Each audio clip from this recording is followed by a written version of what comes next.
Let's be honest. We all had high expectations for 2020 that fell short. This was me with albums. I knew 2020 was going to be shit. I didn't tell everybody because I knew what 2020 was going to be. I had to keep a couple things to myself.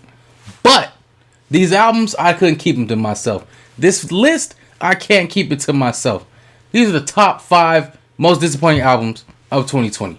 Let's go. Funny. Trying to play me, but Luke ain't no dummy. If I on his ass, wrap him up like a mummy. If you scared to go talk to the pastor, rock it on me like I work for NASA. As you can see from the title of the video, this video is about my top 5 most anticipated albums of 2020 that failed to meet expectations. This is a thumbnail. Watch this.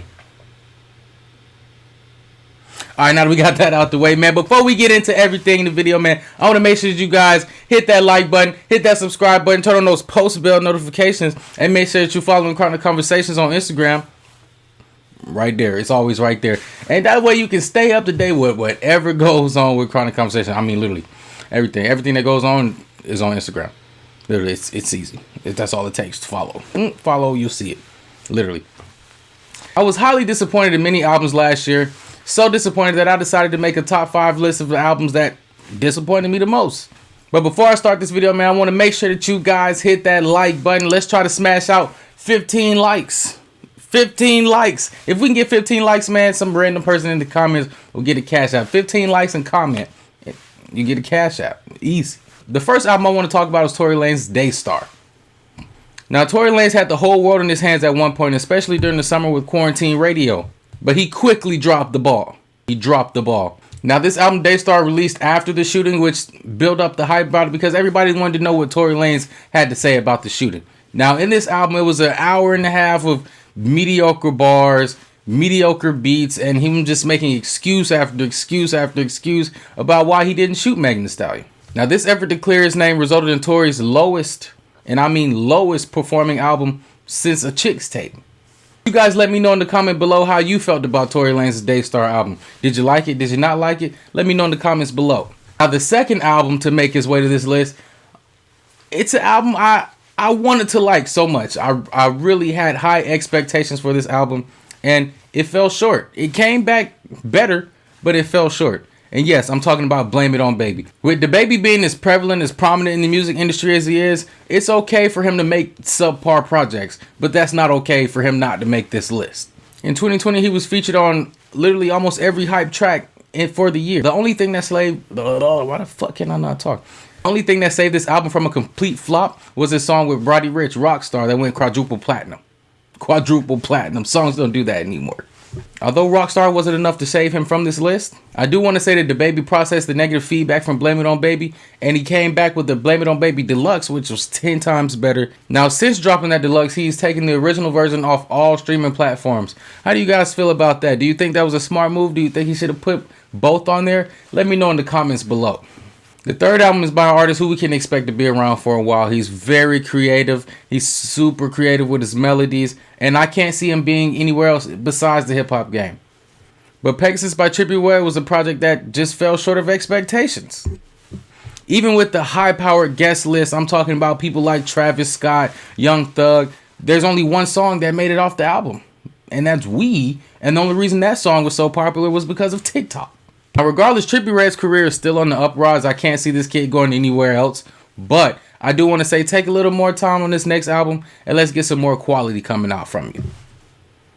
Now, the fourth album on my failed to meet expectations list is an album that I held near and dear to my heart. Now, number 5 I held near and dear to my heart, but this one was like right behind number 5. Now, this album, I had really high expectations. Like, I can't make it up. I can't make my expectations up higher for this album. And I'm talking about Pluto Baby Pluto by Future and Lil Uzi. With Uzi and Future being literally 2 of the biggest artists in the world, everybody was excited for this album. After the album released, I was left confused. How could 2 hip-hop powerhouses have no chemistry to connect to each other on a song?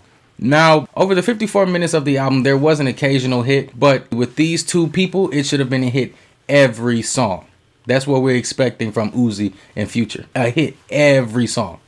Now, Future did his part. Future did have bars, but the bars weren't the hardest that they could have been. And Uzi was fresh off of his Eternal Take release, so I can't expect Uzi to put too much work into on the album.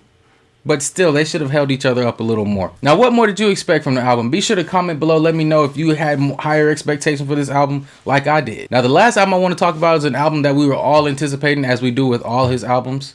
Last year when Drake dropped Dark Lane demo tapes, the world stopped. Everybody's been waiting on the Drake album since Scorpion dropped in 2018. Now, even bad albums from Drake still get great acclaim just because it's Drake. But this album, Dark Lane Demo Tapes, gets nothing from me. Now, in my personal opinion, this album rivals his 2018 release Scorpion as his worst album in his discography. Literally, this is like trash Drake. This is trash Drake. But even trash Drake is better than half of our favorite artists, let's be honest. Now, it's a bad sign for your album when the two most popular songs are Tootsie Slide and Pain 1993, which gained popularity from none other than TikTok. As for other artists, that may be a career feat, but as artists on the same caliber as Drake, that's nothing really to be proud of, Drake. You could have done better. Now, currently, Drake is gearing up to release Certified Lover Boy. It's supposed to drop later on this month. He's dropped a lot of pictures of him in the studio. We've seen footage from him in the studio. So hopefully he's taking a little more time for Certified Lover Boy.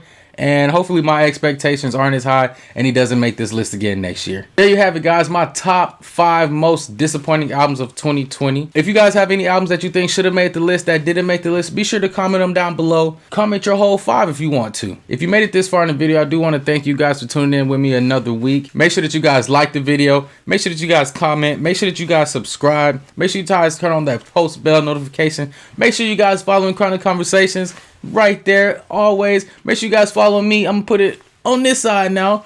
And that's all I got for you guys today, man. I hope that you guys stay safe and keep the conversations chronic. I'm out. Peace. Funny. Tryna play me, but Luke ain't no dummy. If I on his ass, wrap him up like a mummy. If you scared to go talk to the pastor, rock it on me like